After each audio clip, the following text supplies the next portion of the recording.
두 주 전에 우리는 스데반의 순교와 더불어 시작된 유대교의 대박해로 인해서 사도들을 제외한 예루살렘 교회에 있었던 남자와 여자 교인들이 예루살렘을 떠나서 온 사방으로 흩어진 것을 보았습니다.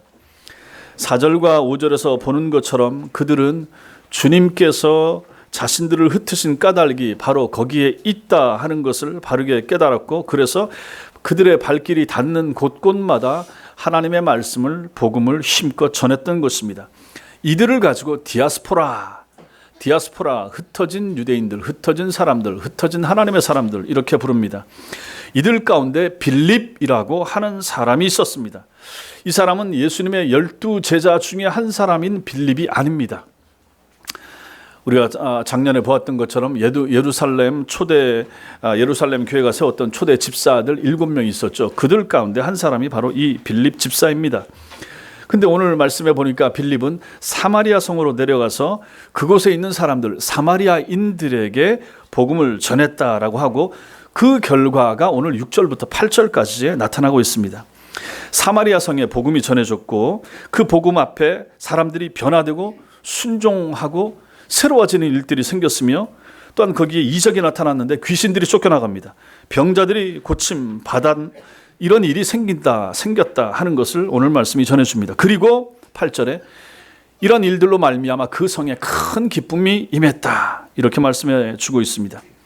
이들에게 임한 이러한 놀라운 일이 무엇인지, 그리고 그 기쁨의 정체가 무엇인가를 함께 나누면서 하나님의 은혜를 나누기를 원합니다.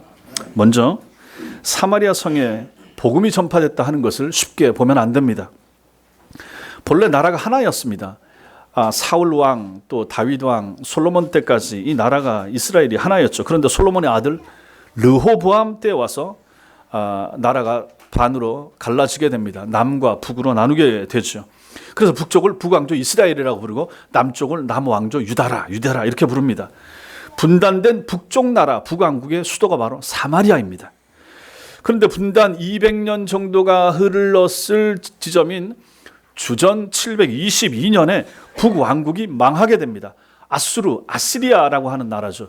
여기에 사르곤이라고 하는 왕, 그 앞에 살마네셀이 와서 공략하고 쳐부수고 거의 끝 무렵에 이제 이 사르곤 대왕이 이 나라를 정복하고 마는 것입니다. 그래서 북왕조 이스라엘이 정복당했습니다. 사마리아를 정복한 이 사르곤 대왕은 북왕국에 있었던 북왕조의 그 북왕조 이스라엘의 지배 계급들에 속해 있던 사마리아 사람들을 쫓아냅니다. 한 2만 명 정도 되는 사람들을 잡아가는 거죠. 그 실력 있고 공부하고 뛰어난 사람들, 돈 있는 이런 사람들을 가지고 국외로 추방해 버리는 거죠. 대신 그 자리에다가 자기들이 정복했던 나라에 살던 사람들을 데려와서 거기에 살게 한 것입니다. 즉 인종을 섞는 거죠. 혼혈 정책을 사용하게 된 것입니다. 그 결과 사마리아 사람들은 이방인과 피가 섞이게 되었고, 바로 이것이 순수 혈통에 집착하던 유대인들이 결정적으로 이 사마리아 사람들을 배척하게 된 원인이 되게 되었던 것입니다. 이때부터 유대인들은 사마리아인들을 자신들과 똑같은 이스라엘 사람으로 여기지 않았고, 사마리아 사람들도 그러한 자기들을 멀리하는 이 유대인들을 적대시하게 되었던 것입니다. 그래서 유대인들은 지난 시간에도 말씀드렸지만 맨 위에 갈릴리, 가운데 사마리아, 맨 밑에 유대도, 여기서 이 사마리아 사람들이 가운데에 있는 거예요.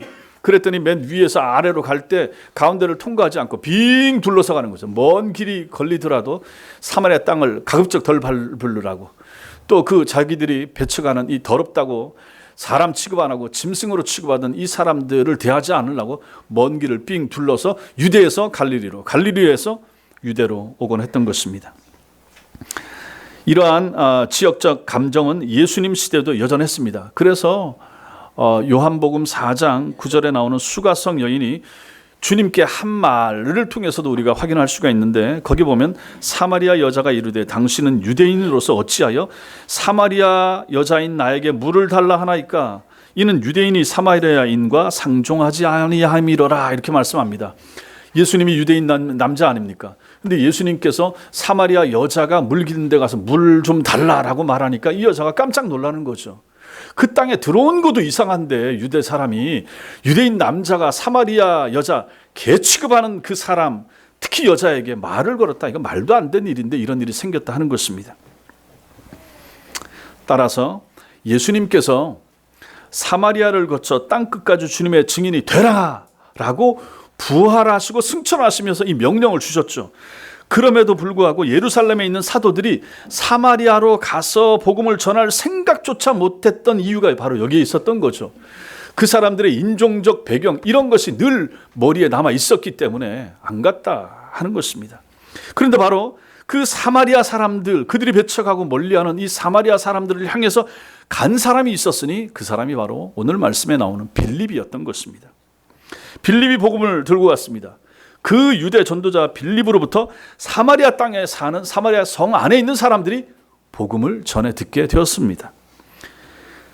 그리고 여기서 놀라운 일이 생깁니다. 그러니까 이제 이 소문이 예루살렘에 있던 사도들에게도 전해지게 됩니다.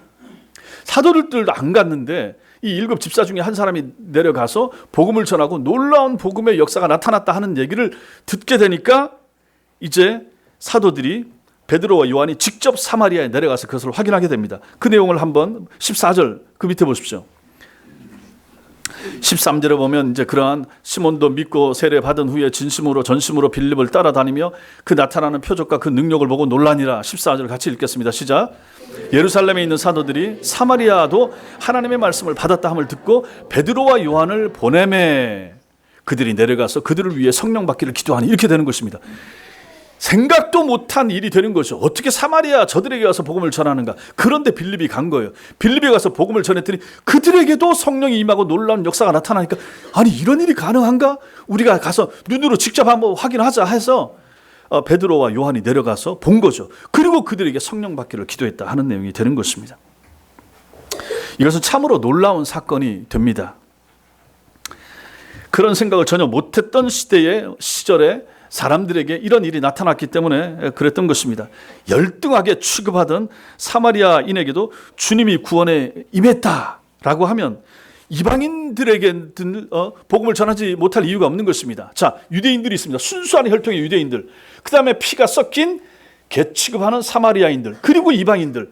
이 사마리아인들도 당연히 이방인들처럼 그렇게 취급을 당했죠. 그런데 이들이 복음을 받았습니다. 그럼 이 바깥에 있는 사람들, 이방인들에게 복음을 전하지 못할 이유가 뭐가 있겠습니까? 그런 생각을 이제 하게 되는 거죠. 그래서 26절 이하에 보면 빌립이 이제 이방인인 에디오피아 사람에게 복음을 전하고 이 사람에게 세례까지 주게 되는 일이 여기 사도행전 8장에 나타나게 되는 것입니다. 그 이후부터 이제 이스라엘 내에 있는 이방인뿐만 아니라 그 밖에 있는 모든 이방인에게도 복음이 전파되기 시작했던 것입니다. 아까 우리가 보았던 제가 읽어드렸던 요한복음 4장 9절에 나오는 증언처럼 유대인이 사마리아인과 아예 상종조차 않던 시기에 유대인이 자기 발로 사마리아를 찾아가서 짐승으로 간주하던 그 사마리아인과 복음을 전하고 진리를 논한다라고 하는 것은 유대인들 입장에서 봤을 때 저거 미쳤다. 쟤가 왜 저기 가서 복음을 전하지? 하는 거센 비난과 그러한 비판받을 일이었던 것입니다. 그리고 사마리아 사람들도 이상하게 생각하는 거죠. 왜 이 사람이 여기 와서 복음을 전할까? 이렇게 생각하지 않겠습니까? 그리고 배척할 만한 그러한 이유였던 것입니다. 유대인치고 그런 바보 같은 짓을 할 사람들은 없었던 것입니다. 그러나 유대인 중에서도 히브리파 유대인이 아닌 헬라파 유대인이었던 빌립은 달랐다 하는 것입니다. 그런 사람들의 비난과 비판에도 얽매이지 않고 사마리아를 찾아가서 그들에게 복음을 전했고 나아가서 이방인인 에디오피아인에게까지 복음을 전하고 마침내 그에게 세례까지 주었던 것입니다. 그 결과 빌립은 사마리아와 땅끝까지 이르러 내 증인이 되라라는 주님의 최후 명령을 자신의 삶으로서 자신의 몸으로서 실천한 최초의 그리스도인, 최초의 주님의 제자가 되었던 것입니다. 이게 얼마나 중요합니까? 우리도 전도와 선교에 제한을 두어서는 안 될 것입니다. 우리들의 과거 경험이나 편견 혹은 지방색, 인종차별과 같은 것들이 복음을 전하는데 걸림돌이 되어서는 안 될 것입니다. 당연히 그렇죠. 우리나라는 좁으니까 여기서 무슨 그런 게 있겠습니까? 전라도 목사님이 경상도 충분히 가서 교회 개척할 수 있는 것이고, 경상도 목사님도 전라도 가셔야 되는 거죠. 앞으로 통일이 된다라고 했을 때 여기 남쪽에 있는 사람들이 북한에 올라가서 교회를 세우고 복음을 전하는 것, 아무런 편견, 아무런 사심 없이 여기 있는 젊은이들이 인도에 가서 복음을 전하고, 여기 있던 자란 하나님의 사람이 말레이시아 가서 복음 전하는 거 당연한 거 아니겠습니까? 모든 편견, 모든 장애 넘어서야 되는 거죠. 그래서 우리가 중국도 마찬가지고 일본도 마찬가지고, 복음과 선교는 우리의 판단, 우리의 감정, 과거의 경험에 얽매여서는 안 된다는 것입니다. 과거에 우리나라가 저들과 어떤 관계에 있었고, 그것은 다른 분야에서 해야 될 부분이 되는 것이고, 복음 안에서 여러분과 저라면 그것을 뛰어넘을 수 있어야 된다 하는 것입니다.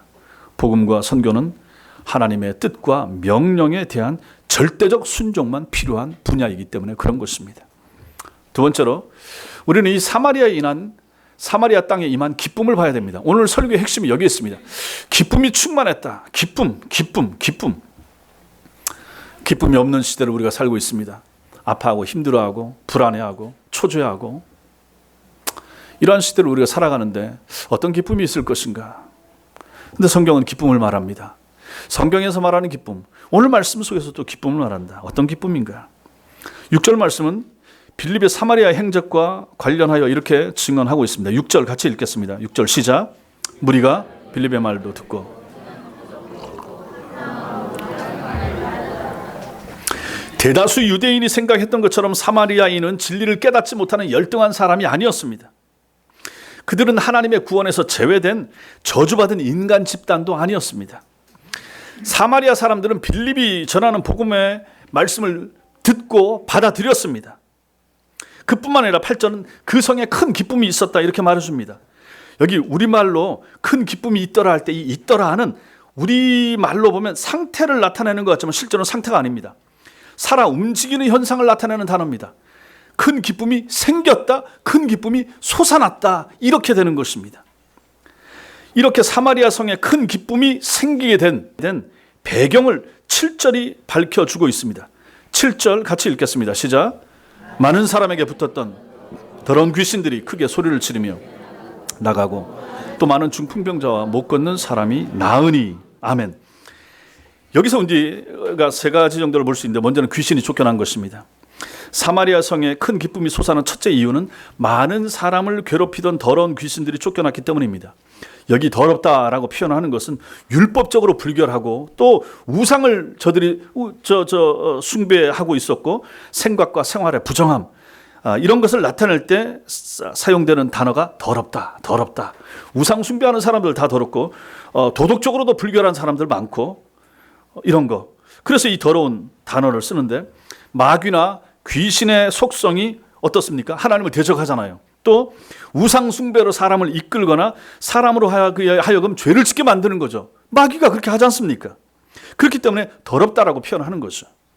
많은 사람에게 붙었던 귀신들이 소리를 지르면서 나갔다라고 했는데, 예수님께서 귀신을 쫓아낼 때도 크게 소리 지르면서 나간 것을 우리는 복음서에서 보게 됩니다.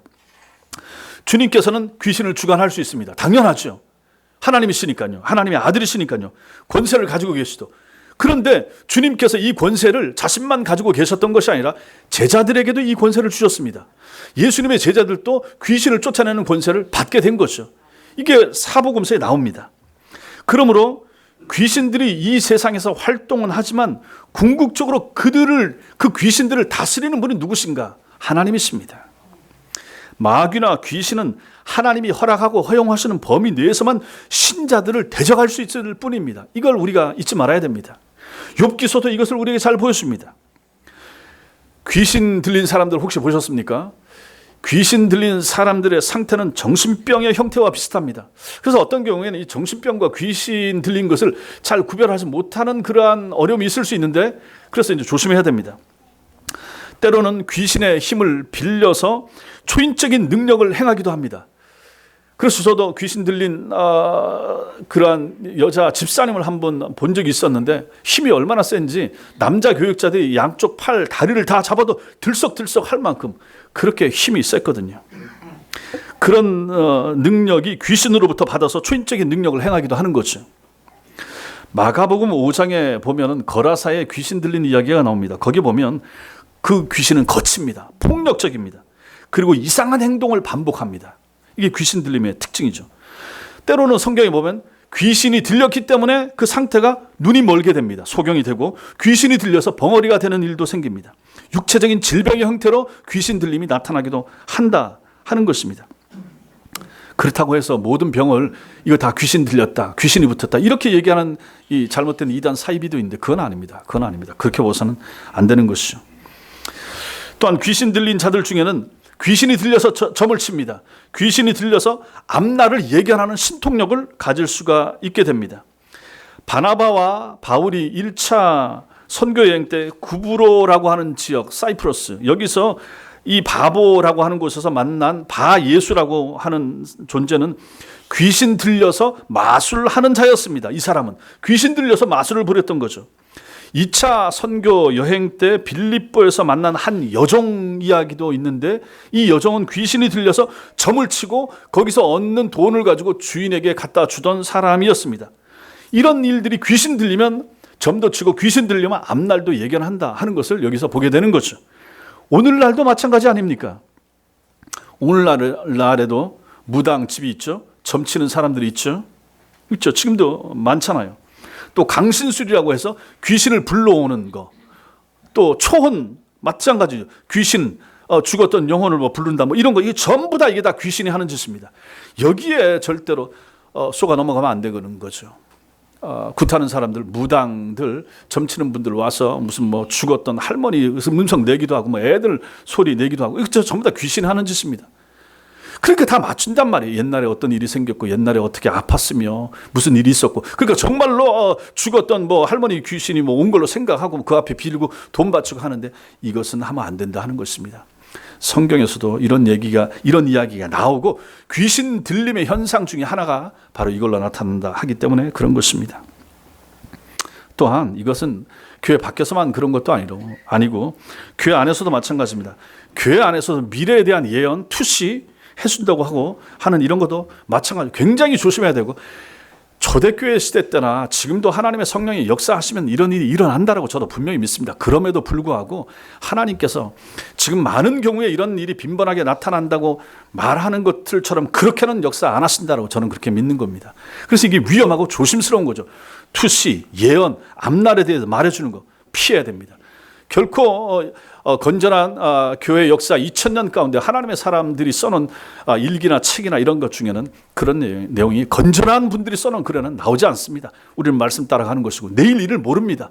하나님께 맡기고 기도하면서 가는 거죠. 알고 싶어하는 사람들이 자꾸 엉뚱한 곳으로 가고 이상한 사람들을 찾아가고 기도해 주는 사람 찾아가는 결코 우리 교인들 가운데서는 그런 분들이 나와서는 안 됩니다. 귀신이 나가는 것을 영적인 면에서 우리가 볼 수가 있습니다. 더러운 귀신에게 사로잡혀서 산다. 그건 누굽니까? 하나님 안 믿는 사람들은 성경적으로 전부 다 마귀의 통치 가운데 있는 사람들입니다.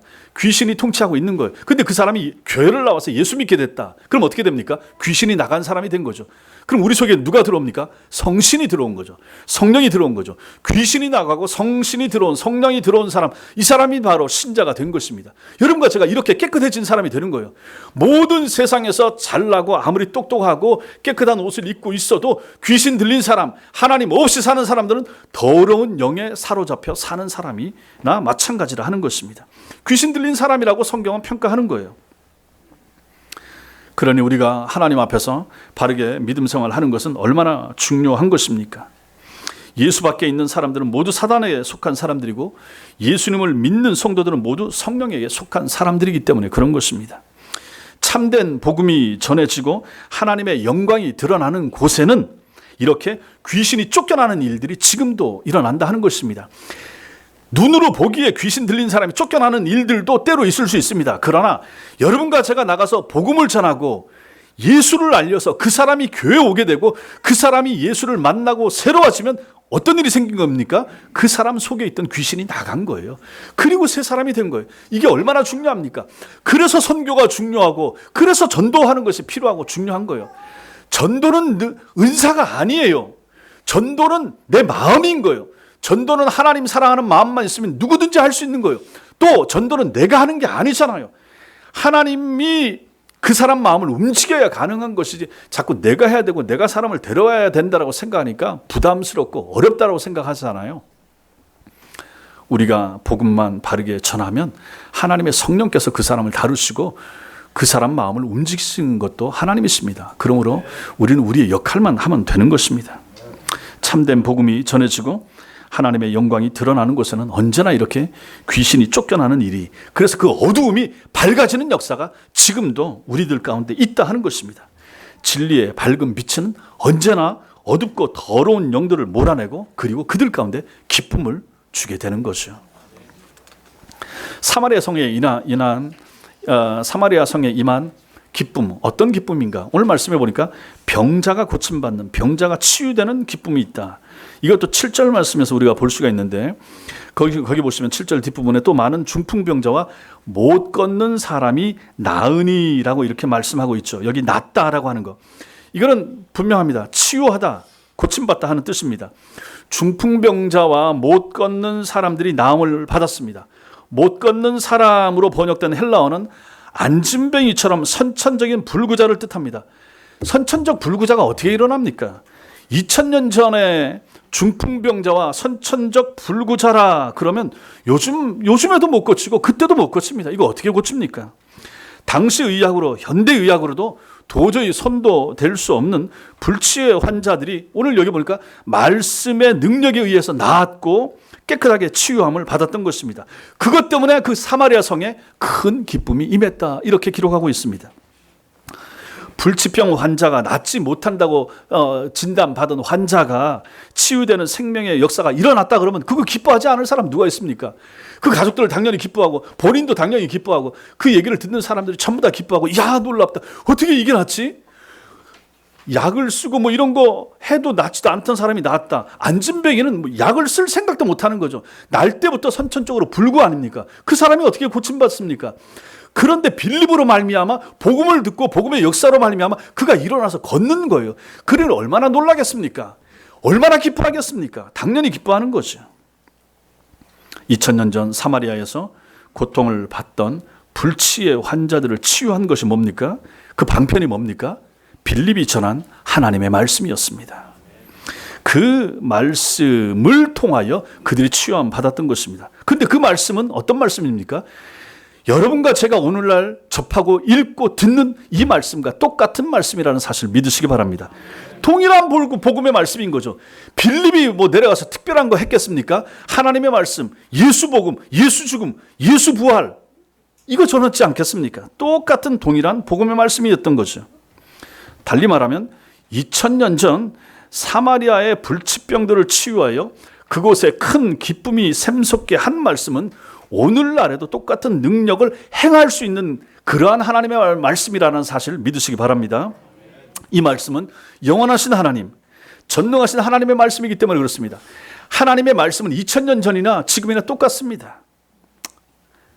우리 성도들 중에도 현대의학으로 고치기 쉽지 않은 병으로 고통당하는 분들이 있습니다. 그래서 우리가 기도의 때나 틈나는 대로 기도하면서 하나님의 은혜가, 하나님의 능력이, 하나님의 치유의 역사가 나타나기를 우리가 계속 기도하지 않습니까? 이 땅에 있는 교회들이 계속해서 기도를 하죠. 그래서 교회들 가운데 또 우리도 마찬가지였고 기도해서 응답받은 경우들도 있지 않습니까?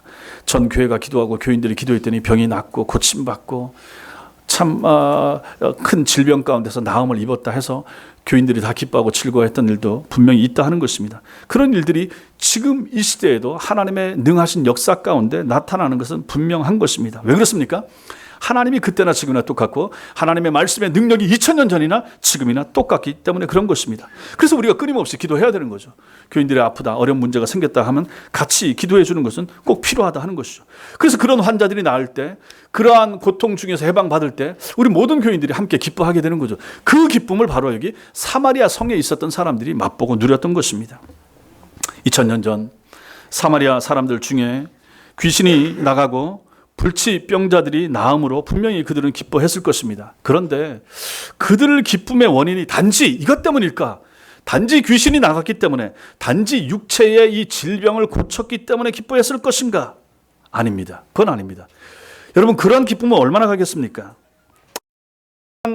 귀신이 나갔을 때의 기쁨, 또 어떤 몸의 이 아픔이나 이런 것이 고침받았을 때의 기쁨, 이 기쁨이 얼마나 오래 지속될 수 있겠습니까? 한 일주일? 한 달? 그 이상 가겠습니까? 시간 지나면 또 잊혀지게 되겠죠. 그럼 이 오늘 본문에서 말씀하는 기쁨은 그런 기쁨입니까? 아니라 하는 것입니다. 그런 면에서 보면 병 고치는 것이 꼭 필요하고 반드시 있어야 되고 너무너무 중요하다, 이렇게 볼 수만은 없습니다. 구약 성경에서 우리가 이걸 볼 수 있습니다. 구약 성경에 많은 탁월한 선지자들이 있습니다. 그들 중에 이적을 많이 행했던 선지자 가운데 하나가 엘리사라고 있습니다. 엘리사에 대한 이야기 중에 열왕기하 13장 14절에 보면 엘리사가 죽는데 여기 보면 죽을 병이 걸려서 죽었다, 이렇게 기록하고 있습니다. 엘리사가 죽을 병에 걸려서 죽었다. 죽는 사람들까지 살리는 능력을 지녔던 엘리사지만 정작 자신은 나중에 죽을 때 죽을 병에 걸려서 죽었던 거예요. 이 사람이 얼마나 대단한 사람인가. 열왕기하 13장 21절에 보면 당시에 장사하던 사람들이 죽은 사람의 시체를 가지고 와서, 이때는 엘리사가 죽은 지 1년이 지났습니다. 죽은 엘리사의 시체가 들어있는 굴 안에다가 죽었던 사람의 시체를 갖다 던졌는데 이 사람의 시체가 죽은 엘리사의 뼈에 닿았습니다. 그랬더니 죽었던 사람이 벌떡 살아서 밖으로 나왔다라고 열왕기하 13장 21절에서 기록하고 있습니다. 그러니 엘리사라고 하는 선지자는 얼마나 탁월한 하나님의 사람이었는가를 볼 수가 있는 거죠. 그런데 이 사람이 자기 뼈에 닿았던 사람도 살아나게 만들었던 그러한 능력, 물론 이 사람이 한 거 아니죠. 하나님이 하신 일이긴 하지만은 그러한 능력을 지녔던 엘리사였지만 이 엘리사도 세상을 떠날 때는 죽을 병에 걸려서 죽었다 하는 것입니다. 이게 무엇을 알려주고 있습니까? 엘리사는 자기가 죽을 병에 걸렸을 때 성경에 일단 나와 있지 않으니까 자기의 병 낫기를 위해서 기도하지 않았을 수 있다, 우리는 이렇게 볼 수 있는 것입니다. 난 이걸로 죽어서 하나님 앞에 간다, 이런 마음이 있었던 거죠. 그는 죽을 병을 통한 죽음을 믿음으로 받아들였던 것입니다. 늙어서 곱게 죽든지 죽을 병을 통해서 죽든지 죽음을 통하지 않고서는 영원한 하나님 나라에 들어갈 수 없기 때문에 신자에게는, 여러분과 저에게는 어떤 형태의 죽음이든 하나님 나라에 이르게 하시기 위한 하나님의 은총이다 하는 것을 알 필요가 있습니다. 이 믿음이 엘리사에게 있었던 것이죠. 신약 성경에도 마찬가지입니다. 신약 성경에 보면 사도 바울이 나오는데, 여러분과 제가 아는 것처럼 사도 바울이 질병이 있었습니다. 뭔지는 잘 모릅니다. 뭐 간질이었는지 안질이었는지 잘 모르지만은 이것 때문에 고통을 많이 당했습니다. 그래서 이것 때문에 바울은 자기 몸에 있는 이 질병이 낫기를 간절하게 3번이나 기도했다라고 했습니다. 그런데 낫지 않았습니다. 하나님이 고쳐주지 않았습니다. 내 은혜가 내게 족하다 하면서 고쳐주지 않았습니다. 사도 바울은 그 불치의 질병을 안고 죽는 날까지 사역하다 세상을 떠났던 것입니다. 그가 하나님의 말씀을 온전히 믿지 않았거나 주님께서 사도 바울을 덜 사랑했기 때문에 하나님께서 안 고쳐준 거겠습니까? 결코 그렇지 않습니다. 오히려 그 반대입니다. 주님께서 바울을 당신의 눈동자처럼 사랑하셨기 때문에 죽은 사람마저 살릴 수 있는 능력을 그에게는 주시면서도 바울 자신은 육체의 질병 가운데 살도록 그대로 내버려 두셨던 것입니다. 그로 인해서 그가 교만에 빠지지 않고 더욱 겸손하게 주님만 의지하는 당신의 종으로 삼으시기 위한 하나님의 계획이 거기에 있었던 거죠. 병이 기적적으로 고침받는 것도 귀하지만 성도가 그 병과 함께 세상을 떠나는 것도 하나님 눈에는 얼마나 귀중한가 하는 것입니다. 우리 생각하기에는 빨리 났으면 좋겠고 다 났으면 좋겠고, 자 그래봤자 얼마를 더 살겠습니까? 젊어서 불치병을 걸리면 한 5, 60년 더 살겠지만 나이 드셔서 병 걸리시면 10년, 20년, 5년 좀 더 일찍 세상을 떠나는 것 외에 무슨 차이가 있겠습니까? 하나님 눈앞에는 그 성도가 땅에서 10년을 더 있든 20년을 더 있든 지금 오든 무슨 큰 차이가 있겠습니까? 오히려 하나님께서 사랑하신 영혼들은 더 일찍 부를 수 있다 하는 것을 우리는 성경에서 보고 있지 않습니까? 그러므로 우리는 이런 면에 있어서 병 가지고 병 고침에 대해서 너무 집착한다든지 꼭 나아야 된다든지 할 필요는 없다 하는 것을 우리는 오늘 말씀에서 보게 되는 것입니다. 어쨌든 여기에 사마리아 성 사람들에게는 하나님의 은혜가 임해서 귀신이 쫓겨나고 병이 낫고 불치병이 고침받고 그래서 기쁨이 임하게 됐다 하는 것을 오늘 말씀이 우리에게 알려주고 있는 것입니다. 그래서 기쁨의 두 번째 이유, 병고침이었던 거죠. 마지막으로 하나 더, 이들 가운데 있었던 기쁨의 원인 무엇인가? 본문 8절에서 언급하고 있는 이 기쁨이라고 하는 것은 아까도 말씀드렸지만 이 기쁨의 이 헬라어는 주님의 은혜로 인해서 일어나는 본질적이고도 지속적인 기쁨을 말합니다. 본질적인 기쁨, 지속적인 기쁨, 마음속에서 사라지지 않는 기쁨, 잠깐 있다가 사라지는 없어지는 그런 기쁨이 아닌, 가짜 기쁨이 아닌 본질적인 기쁨, 지속되는 기쁨, 오래가는 기쁨, 그것을 말하는 것입니다. 만약에 사마리아의 불치병들이 단지 육체의 치유만을 얻었던들 사마리아의 기쁨이 본질적으로 지속되고 오래됐겠습니까? 아니라 하는 것입니다. 병 나은 것만 가지고, 귀신 나간 것만 가지고 그들이 계속해서 이 기쁨이라고 하는 단어, 그 성에 큰 기쁨이 있더라, 이 단어를 여기 못 썼다는 얘기입니다. 그 성에 큰 기쁨이 있더라 할 때 이 기쁨은 지속적인 기쁨, 본질적인 기쁨, 오래가는 기쁨, 하나님이 허락하신 기쁨을 나타내는 단어이기 때문에 그런 것입니다. 땅에서 얻는 기쁨은 그 유효기간이 오래가지 못하기 때문입니다. 그러므로 우리는 사마리아 성의 본질적이고도 지속적인 기쁨이 솟아났음을 증언하는 본문이 우리에게 주는 더 깊은 의미, 더 깊은 메시지가 있다 하는 것을 알게 됩니다. 7절 말씀, 또 많은 중풍병자와 못 걷는 사람이 나으니, 우리가 바로 앞에서 봤습니다. 낫다, 치유하다라는 뜻이죠. to cure, 치유하다라는 의미가 있는데, 동시에 여기 또 다른 의미가 있는데, 여기 영어로 예배하다, 예배드리다, to serve 라고 하는 의미도 여기 들어 있습니다. 그러므로 이 본문을 이렇게 바꿀 수 있습니다. 또 많은 중풍병자와 못 걷는 사람이 하나님께 예배드리니 그 성에 큰 기쁨이 있더라, 이렇게 바꿀 수 있다는 말입니다.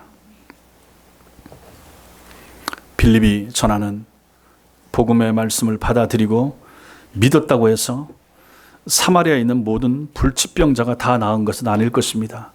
오늘 말씀에 나오는 것처럼 그럼 그 사마리아 성에 있던 모든 불치병자, 모든 중병자들이 한꺼번에 다 나았는가? 아니에요. 그렇게 오늘 말씀은 쓰고 있지 않습니다. 많은 사람이 나았더라 이렇게만 기록하고 있지, 모든 병자가 전부 고침받았다 이렇게 기록하고 있지는 않습니다. 그들 가운데 여전히 불치의 병을 안고 살아가야 하는 사람들도 있었을 것입니다. 어떤 사람들, 일부의 사람들은 그 불치병이 나았을 것이지만 또 어떤 사람들은 낫지 못한 채 여전히 고통 중에 살아가는 사람들이 있었을 것입니다. 그러나 육체의 질병의 치유 여부와 상관없이 복음의 말씀을 믿음으로 받아들인 그들은 모두 하나님께 예배하는 예배자들이 되었던 거예요. 그로 인해서 사마리아에는 큰 기쁨이 샘솟게 되었던 것입니다. 자, 병 고침받아서 너무 기쁘고 감사하고, 이 사람은 당연히 예배 잘 드리죠. 하나님 감사합니다. 날 고쳐주셔서 감사합니다. 내가 안진병이었는데 일어났으니 얼마나 감사합니다. 이 사람들은 당연히 예배 잘 드리죠. 근데 또 다른 사람, 어떤 사람은 고침받았는데 어떤 사람은 고침 안 받은 거예요. 하나님 왜 나는 안 고쳐줍니까? 뭐 이러지 않았을 것입니다. 그 사람 마음에도 기쁨이 있었던 거죠. 이 사람이 나은 것으로 인해서 기뻐하는 거죠. 그래서 이 사람이 또 하나님 앞에 예배 드리면서 기쁨을 누리고 있는 거예요. 이 기쁨이 그 성에 가득했다 하는 것입니다. 모든 귀신이 나가고 모든 병자가 고침받은 것으로 인한 기쁨이 아니라 하나님을 만난 기쁨, 하나님의 말씀을 듣는 기쁨, 하나님의 사람을 통하여 하나님의 말씀을 들음으로 말미암아 영혼이 살아나고 하나님 앞에 예배 드릴 수 있는 그 환경이 된 것으로 말미암아 그들에게 기쁨과 즐거움이 임했다 하는 것입니다. 그래서 이 기쁨은 예배하는 기쁨을 말하는 거예요. 예배 드리는 기쁨. 하나님을 바르게 예배하는 사람만이 이 기쁨을 맛볼 수 있게 되는 것입니다. 그러므로 성도 여러분, 예배가 얼마나 중요합니까? 여러분들은 예배를 통하여 예배 속에서 이런 기쁨을 누리고 계십니까? 그렇지 않은 분들도 꽤 있습니다. 예배를 버거워하는 분들이 있을 수 있습니다. 주일날 예배 오는 것, 1시간 10분 예배를 견디듯이 참는 것, 그거 아닌 거죠. 하나님 앞에 예배드림이 기쁨이 되고 즐거움이 되고 행복이 되고 소망의 이유가 되는 그러한 마음을 가지고 하나님을 예배할 수 있어야 되지 않겠습니까? 만약에 우리에게 그런 마음이 없다면, 예배하면서 이런 기쁨이 없다면, 예전에 예비군 훈련이나 뭐 이런 거 가면 그 강당에 사람 모아놓고 앞에 강사 서서 하는데 전부 다 자잖아요. 그냥 시간만 때우는 거죠. 그거랑 예배 시간이랑 무슨 차이가 있겠습니까? 달라야죠. 본질적으로 달라야죠. 다르지 못하는 이유가 무엇입니까? 여러분들의 마음이 준비가 안 된 거예요. 집에서부터 오실 때 마음 준비가 안 된 거예요. 정말로 간절한 하나님 앞에서, 하나님 오늘 또 주일날 교회 가는데 하나님의 은혜가 필요합니다. 여러분들 가운데 기대 가운데 교회 오시는 분이 얼마나 되십니까? 하나님이 어떤 말씀 주실지. 어제 밴드에 오늘 설교 본문도 나오고 제목도 나오고 필요한 문제도 나오는데 읽어보시고 오신 분이 얼마나 되는지 모르겠는데 많지가 않은 것 같습니다. 기대가 없는 거예요. 예배에 대한 기대나 말씀에 대한 사모함이나 이런 것이 부족한 거예요. 그것을 그렇게 고치셔야 된다고 말씀드림에도 불구하고 이게 잘 안 되는 그런 모습을 보게 됩니다. 성도 여러분, 예배를 잘 드리셔야 됩니다. 예배가 더 중요합니다. 몸의 문제, 육신의 문제, 병 고침의 문제, 귀신이 나가느냐 안 나가느냐의 문제보다도 이들에게 있었던 참된 기쁨은 하나님을 예배할 수 있었기 때문에 참으로 기쁘고 즐거웠다. 그리고 그 성에 기쁨이 충만했다 하는 것입니다. 그러므로 예배가 얼마나 중요합니까? 정말로 이걸 바로 세우지 않으면 여러분들은 아무리 예배를 많이 드리고 자주 드리고 오래 드린다 한들 의미가 없습니다. 나중에 여러분 하나님 앞에서 가서 보실 것입니다. 그렇게 우목사가 얘기할 때 너 뭐 했느냐? 그 얘기를 듣고도 불구하고 너는 예배 태도를 바꾸지 않았다라고 여러분은 분명히 책망 들으실 것입니다. 그러지 말아야 됩니다. 정신 차리십시오. 예배 잘 드리십시오. 예배를 잘 드리기 위한 결단을 하나님 앞에 하고 하세요. 아니면 아예 그냥 힘차게 과감하게 세상으로 나가세요. 어중간하게 양발을 교회와 세상에 거치고 있지 말고 그냥 힘있게 세상으로 나가는 게 나아요. 그리고 하나님의 놀라운 은혜가 임해서 그 사람을 치면 언젠가는 맞고 돌아오게 되겠죠. 근데 어중간하게 이 경계선을 걷는 것은 더 힘듭니다. 더 고통스럽습니다. 그러니 정신 차리고, 결국 제 말은 뭡니까? 세상으로 나가라는 말이 아니고 열심히 힘있게 교회에 들어와서 바르게 하나님 앞에 예배하시라 하는 말입니다. 예배를 어떤 신학자는 이렇게 정의했습니다. 예배란 우리의 전 존재를 하나님께 굴복시키는 것이다. 예배란 그분의 거룩함으로 우리의 양심을 깨우는 것이고, 그분의 진리로 우리의 마음을 살찌우는 것이며, 그분의 아름다움으로 우리의 상상을 정화시키는 것이고, 그분의 사랑으로 우리의 심령을 활짝 것이며, 그분의 목적에 우리의 의지를 내려놓는 것이다 라고 말입니다. 예배의 중요성과 예배의 아름다움, 그리고 예배의 은혜로움을 얼마나 잘 묘사하고 있습니까? 대체 하나님께서 어떤 분이시기에 하나님께 드리는 예배를 통해서 이런 놀라운 일들이 가능하단 말입니까? 이사야가 이 질문에 대한 답을 줍니다. 이사야 48장 17절에 보면 너희의 구속자시요 이스라엘의 거룩하신 이이신 여호와께서 이르시되 나는 내게 유익하도록 가르치고 너를 마땅히 행할 길로 인도하는 내 하나님 여호와라, 이렇게 말씀합니다. 하나님께서는 우리에게 유익하도록 가르치십니다. 우리가 마땅히 행할 길로 인도하시는 진리의 하나님이십니다. 이 하나님이 이 예배 가운데 이 설교를 통하여 이 작업을 하신다 하는 것입니다. 그래서 우리가 하나님께 예배 드릴 때 하나님께서는 당신의 말씀으로 우리의 양심을 깨우치시고, 당신의 말씀으로 우리의 영혼을 정화시키시며, 당신의 말씀으로 우리의 마음을 진리로 살찌우시면서 우리가, 여러분과 제가 사람답게 살기에 적합하도록 우리를 새롭게 빚어 가시는 것입니다. 하나님의 말씀이 우리를 새 사람 만듭니다. 하나님의 말씀이 우리를 강한 하나님의 사람으로 만들어줍니다. 잘 들은 하나님의 말씀이 이 험악한 세상 가운데 이길 수 있는 힘과 용기를 갖춘 하나님의 사람으로 빚어내 주시는 것입니다. 앞으로 살아갈 여러 가지 우리가 당하게 될 많은 어려움 가운데 그것을 극복하고 이겨나갈 수 있는 힘을 하나님께서 예배를 통하여, 말씀을 통하여 우리에게 주신다는 사실을 믿으시기 바랍니다. 나이가 들어갈수록 인간의 육체는 쇠하여지고, 쇠하여진 인간의 육체는 각종 질병에 걸리기 마련인 것입니다. 나이가 들어서도 젊은 시절과 똑같은 육체의 건강을 지니기를 바라는 것은 얼마나 어리석은 짓입니까? 나이가 드는 것, 주름이 하나하나 늘어가는 것, 몸에 여기저기가 아파오는 것, 당연한 거 아니겠습니까? 그런데 이것을 거슬러 보려고 애를 쓰고 돈을 과도하게 들이거나 너무 여기에 집착하는 것, 이런 것은 내려놓으셔야 됩니다. 그리고 또 그런 일을 가능하게 해준다라고 하는 각종 광고, 선전 문구 이런 거 속지 말아야 됩니다. 우리의 육체가 날이 갈수록 쇠해지는 거, 저 의학적으로는 잘 모르겠지만 18세, 19세, 20세, 21세 이때가 인간 몸 중에서 가장 정점에 모든 몸의 상태나 기능이나 가장 뛰어난 상태라고 합니다. 그 이후부터는 점점 쇠해지고 약해지고 연약해지고 결국 죽음으로 달려가는 몸의 상태가 되는 거죠. 근데 이걸 거슬러 보려고 얼마나 애를 많이 쓰고 얼마나 돈을 많이 들이고 합니까?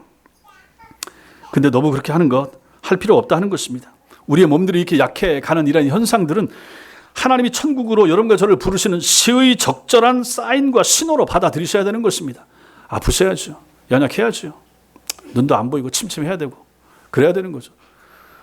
어젯밤에 제 아들이 저하고 팔씨름 하자고 그랬습니다. 팔씨름을 했는데 20대하고 50대하고 하면 누가 이기겠습니까?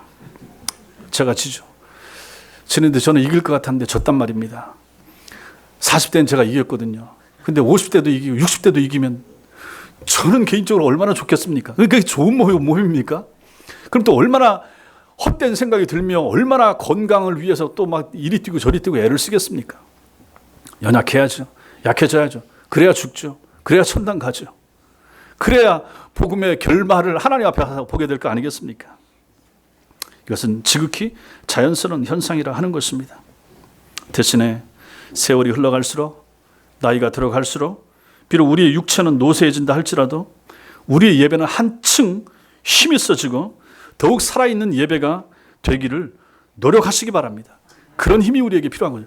이건 충분히 가능합니다. 나이가 들어가면 들어갈수록 몸이 연약해질수록 오히려 하나님 앞에 바른 예배, 뜨거운 예배, 진실된 예배, 마음과 정성을 다하는 예배, 예배 중에 찾아오시는 하나님을 말씀 가운데, 기도 가운데, 찬송 가운데 체험할 수 있는 예배는 오히려 나이가 들어갈수록 오히려 세상 유혹으로부터 벗어나고 오히려 연약해질수록 하나님을 향한 우리의 시력이 좁아질수록 이것이 더 가능해진다 하는 것입니다. 그러므로 우리가 이것을 향해 달려가는 건 얼마나 필요하고 얼마나 중요합니까? 이제 세상 것에 쏟을 관심과 힘이나 정열을 오히려 더 내려놓고 하나님의 말씀에 집중할 수 있을 것이고 기도에 쏟을 수 있을 것이며 예배에 쏟게 되면 이게 얼마나 하나님 앞에서 아름다워지겠습니까? 그렇게 연습하고 쏟다가 마침내 죽어서 딱 들어가는 곳이 천당되고 그 앞에 우리 앞에 서 있는 우리 주님을 우리가 만나게 될 거 아니겠습니까? 그렇게 보는 것이 하나님의 나라지. 이 땅에서 하고 싶은 거 다 하고 병 들지 않고 늙지 않고 이러다가 하나님 앞에 가겠습니까? 그런 복음은 없습니다. 하나님 앞에서 바른 예배를 드림으로 인한 참된 기쁨, 온전한 기쁨이 여러분과 제 마음속에 늘 솟아나는 하나님의 사람들 되시길 바랍니다. 사랑하는 성도 여러분, 대다수의 사람들은 기쁨의 이유를 눈에 보이는 것에서 찾습니다. 쇼핑, 영화, 게임, 여행, 스포츠, 캠핑, 외모 가꾸기 이런 것들에서 사람들은 찾으려고 부단히 애를 쓰고 노력하고 있습니다. 그러나 여기서 얻은 만족이나 기쁨, 이것의 유통기한이 얼마입니까? 얼마 동안 기뻐합니까? 얼마 동안 즐거워하겠습니까? 머리 한번 깎으면 한 2, 3일 반짝 기쁘고 말지 않습니까? 이사 가면 한 달 즐겁지 않겠습니까? 오래 가지 못합니다. 땅에 있는 모든 것이 마찬가지입니다. 결혼하면 얼마나 기뻐합니까? 지금까지 한 몇십 년 기뻐하는 분도 계실 수 있겠지만 그 한 1년, 2년 얼마나 더 기뻐하겠습니까? 오늘 사마리아 사람들이 맛본 기쁨은 그렇지 않았다 하는 것을 오늘 말씀이 우리에게 보여주고 있는 가장 중요한 핵심이 되는 것입니다. 그 성에 큰 기쁨이 있더라. 그 성에 큰 기쁨이 있더라. 이 기쁨, 병 나은 기쁨, 귀신 나간 기쁨, 다른 기쁨, 그 기쁨도 포함됐지만 본질적인 기쁨, 하나님 만난 기쁨, 말씀을 들은 기쁨, 그리하여 하나님을 예배하는 기쁨, 예배자들로 가득한 사마리아 성으로 말미암아 그 성에 기쁨이 충만했다 하는 것입니다. 그들의 기쁨은 컸고 지속적이었습니다. 그 기쁨의 근거는 바로 복음 때문이었습니다. 복음으로 인한 예배에서 오는 기쁨, 이것을 오늘 말씀이 우리에게 알려줍니다. 여러분과 저의 기쁨도 이래야 되지 않겠습니까? 여러분과 저에게도, 우리에게도, 우리 삶에도, 우리 영혼에도 이러한 예배드림으로 인한 기쁨이 늘 충만하기를, 주일마다 이런 기쁨에 충만한 하나님의 사람이 되시기를 주님의 이름으로 축원합니다. 기도하겠습니다. 같이 기도하겠습니다.